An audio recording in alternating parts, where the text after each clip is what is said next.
Good morning. How are we doing today? My name is James Sweeney, aka SplitSuit. Welcome back to another video.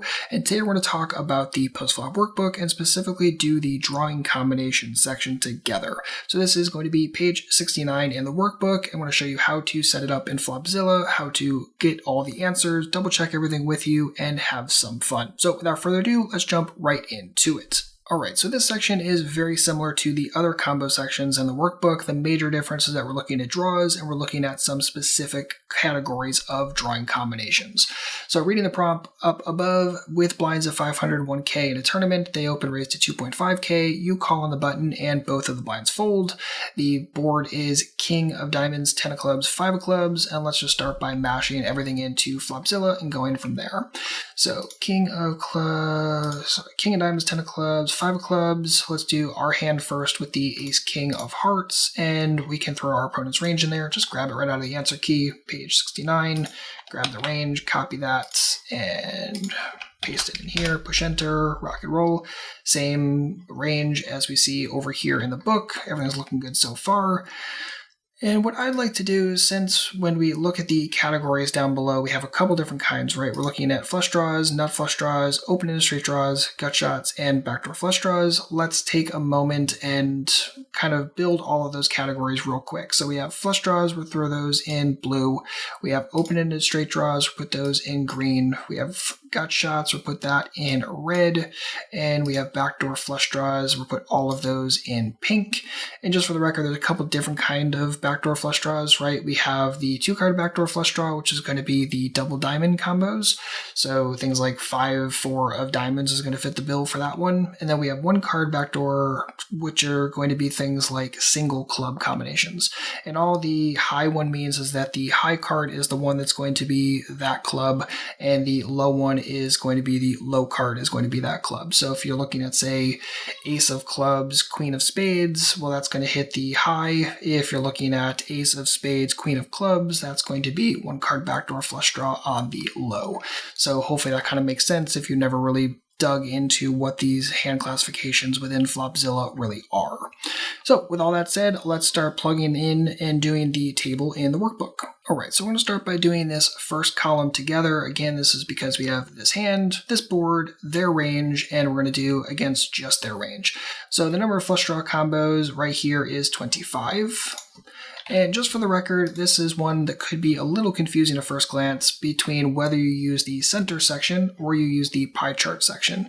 So notice if we were to do just the pie chart, that we still have the same number of flush draw combos, right? 25 in the pie chart and 25 over here. Okay, no problem.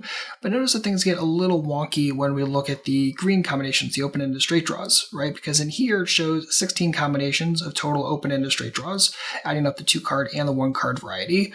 But over in the pie chart, it shows 8. And that's because some of those open-ended straight draws are going to have other things attached to it. Most likely going to be things like gut shots, or actually, no, probably not that, but it's going to be backdoor flush draws in this situation. So those combinations, if it's both an open-ended straight draw and also a backdoor flush draw, is going to get mashed into that one. So it's not particularly useful to use the pie chart in this exact setup, but it's important to understand why there's a mismatch between the pie chart and between the center section. So in this spot, we're going to mark 16 because I think that is a better representation of what we're looking at here. The nut flush draws, if we are looking in here, can right-click in any category, by the way, and then look exactly what's going on here. In this situation, 1, 2, 3, 4, 5, 6, 7, 8, 9, 10. Excellent, so there are 10 of those.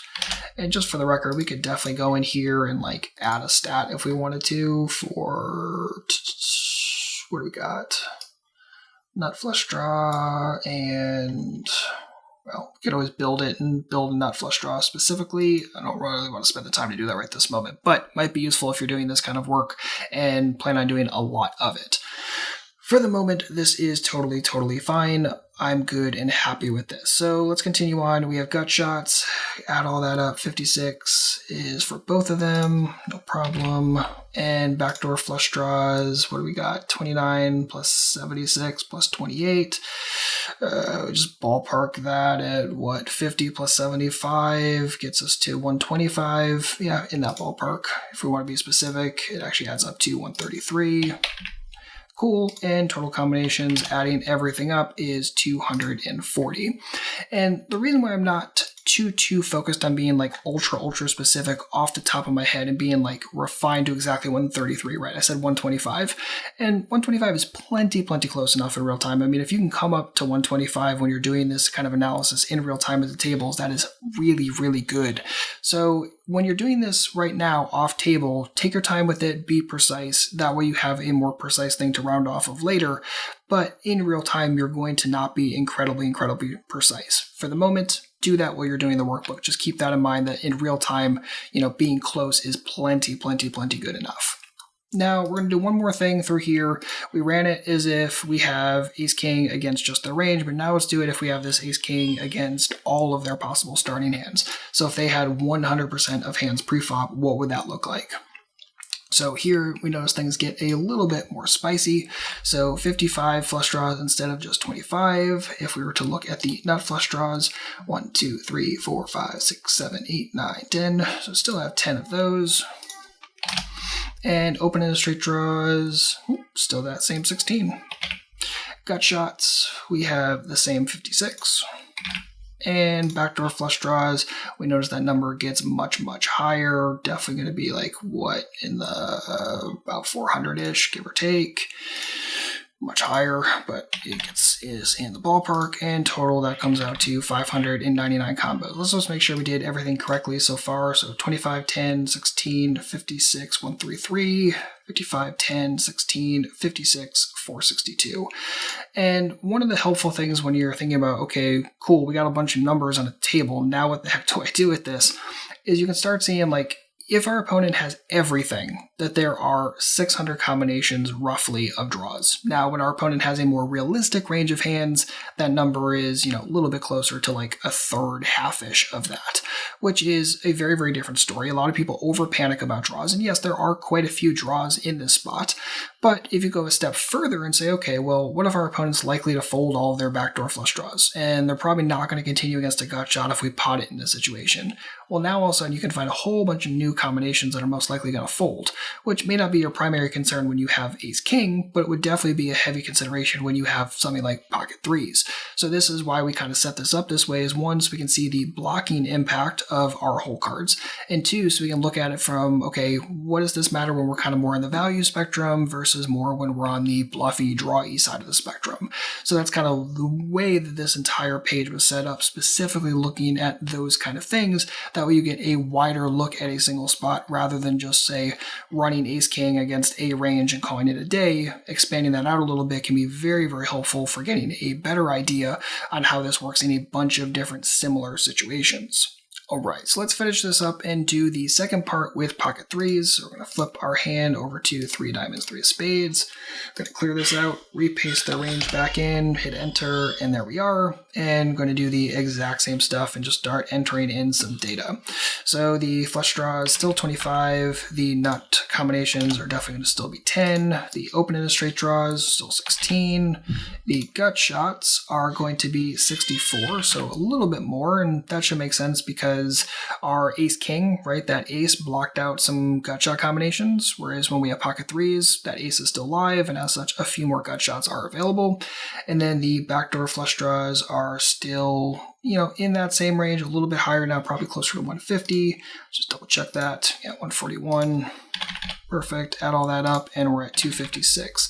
So you notice that the drawing combos are actually pretty similar, whether we hold ace-king or pocket threes, and things would look a little bit different if we had, say, a club, or if we had, say, a gut shot or an open-ended straight draw blocker. Say we had the jack of clubs in our hand or something like that. That would definitely reduce some of these combos down, but this is what it looks like when we're holding exactly what we have. And just double check it, 25, 10, 16, 64, 141, perfect. And then we're going to do the exact same thing, hit that all button over there, and rock and roll and do the exact same entry. So 55, we know the nuts are still going to be 10, nut flush draws. Open-ended straight draws still going to be 16. We're looking at gut shots, those are still 64, and backdoor flush draws going to be much higher. What do we got there? 450-ish, give or take. Yeah, 451. Perfect, add all that up, and we're up to 596. So again, we still have a very similar number of the maximum combinations of drawing combos, and things look similar, right? There's not a massive amount of blocking impact when we have, say, ace-king versus threes. There's a few extra blocked combos when we have the ace-king. That makes sense because we're blocking out some of the extra gut shots, but shy of that, kind of similar in this exact situation. Keep this in mind as you're doing the rest of the exercises in this spot to see if that same thing is true. Again, we usually have something that is a little bit more value side possibility versus a little bit more bluffy side possibility. So see how those things kind of differ when you're looking at different levels of blocking and what that does to the overall combos of these draws. So hopefully that helps you get started with this section. If you have any comments or questions, please don't hesitate to let me know. Otherwise, enjoy your exercises. And as always, good luck out there and happy grinding.